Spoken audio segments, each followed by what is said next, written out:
watching ASAO channel. I'm Jasper and today I'm going to be talking about June in the UK.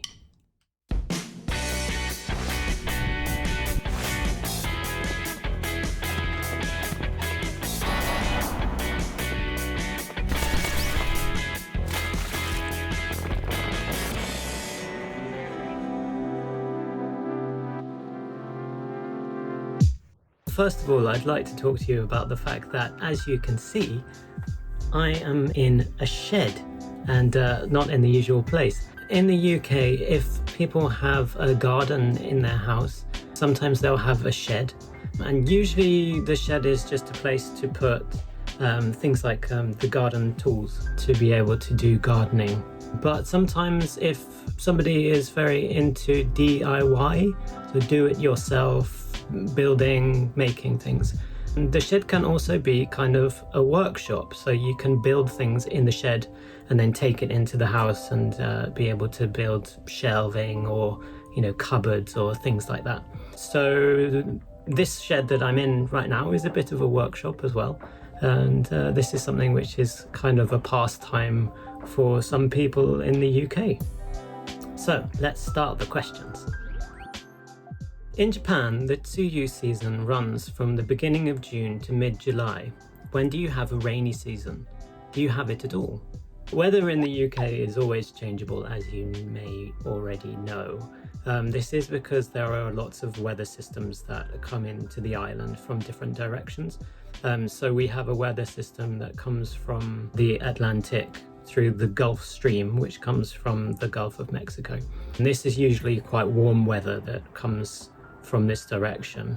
We also get a lot of cold weather coming from other directions. We have some warm weather coming from Europe and sometimes cold weather coming from Russia. So it always changes from year to year about what kind of weather we have in what month.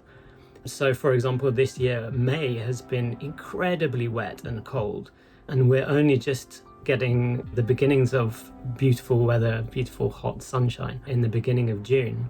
So this can change from year to year, as I said. So last year, for example, we had really hot weather from about March all the way until August, which was very, very unusual. But this year, we just started getting some hot weather, and hopefully that will stay until the end of August, maybe end of September. So we don't get so much rain in June, but it does depend on the year. Do you have special events, celebrations, or festivals in June? June actually has a couple of big events which are very important with horse racing. So we have the Epsom Derby, which was in the beginning of June. And next week, from when I'm filming this, will be Royal Ascot. And these are big events that are centered around horse racing. But people tend to dress up in nice clothes, and women tend to wear very nice hats or headpieces, which is very good for my mum because she is a hat designer. And so this is one of her really busy times of year. Also, I think that June is the beginning of the music festival season. So we tend to have music festivals running from about June until the end of August. And I think that June's big event is Glastonbury Festival. This, you might need to check. I've been told that it's in June, but I can't remember. There's a little piece of information here that's saying whether that's true or not. We'll come back to that. Is June Bride a popular custom in the UK too? Huh? What is June Bride? I have not heard of this custom before. In fact, Masa Sensei asked me about this recently, and I don't know, we've never come across this before. So I'm assuming that this is a Japanese custom which has been influenced by something that came from Europe, but we don't have anything really like that. June can be a popular time to get married though, because depending on how reliable the weather is, it can be a very nice time of year to get married. But fortunately, we don't always have a rainy season in June, so we don't have to necessarily have problems with the weather. But yeah, all through the summer is a very, very good time for people to get married in the UK because it's slightly more reliable weather with sunshine, and we can dress up and sit in the garden or sit outside for the event, things like that. So yeah, we don't have June bride, but we probably have weddings around this time of year. This is off topic, but when you listen to a piece of music for the first time, do you know where the singer is originally from by their accent? This is a really interesting question because it really depends on the singer. British people tend to sing with more of an American accent, but it really depends on where they're from and which part of the country they're from, what kind of genre of music or style of music they're singing. This is the reason why when I am teaching, especially to Japanese students, I say that going to karaoke is a really good way to improve your English fluency if you sing English songs, but not necessarily a good way to improve your pronunciation. So going back to the question, is it easy to understand where somebody is from by their accent in music? There are 3 examples of the same word which I can talk about. The word is dance floor. So we can look at 3 pieces of music, which I'm sure we can't actually play these because of copyright issues, but I'll give you a little taster.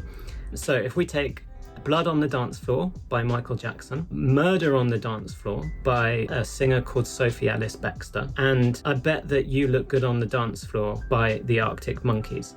So Michael Jackson, as you know, is American. Sophie Ellis Bextor, I believe, is from London. She's certainly from the south of England. The Arctic Monkeys are from a northern area of England, around Yorkshire or Sheffield, I think. So in the song Blood on the Dance Floor by Michael Jackson, he says, blood on the dance floor. That's a really American sound. Dance floor is a really, really American kind of pronunciation of the word. And then Sophie Ellis Bextor would say, there's a murder on the dance floor, where the ah sound of dance floor is a little bit shorter than Michael Jackson's, but because she's sort of imitating an American accent, it's a slightly kind of kind of a longer sound. Whereas when it comes to the Arctic Monkeys, they have the lyrics, I bet that you look good on the dance floor. So dance floor, this got this very short ah sound, which is very common to accents in the north of England. When I listened to that song, which was their first ever single, I had never heard the band before. And so the first time I heard it, I went, these people are from the north of England. Whereas with Sophie Ellis Bextor, it was a little bit harder to understand whether she was maybe British or maybe American. And then, of course, with Michael Jackson, we all know that he's American, so you could tell that it was Michael Jackson, really. So these are 3 examples of how it's possible to be able to understand where somebody's from by the accent that they use in their music, but it's not always the case. So I hope you enjoyed today's video. If you have any comments, please leave them in the comments box below. ASAO Language School delivers lessons in a variety of different languages. So if you are interested in having lessons with me or with Masa in English or any other languages, please have a look at the link below. If you enjoyed this video, please like it. Please subscribe to the channel, and I will see you next month with more information about July.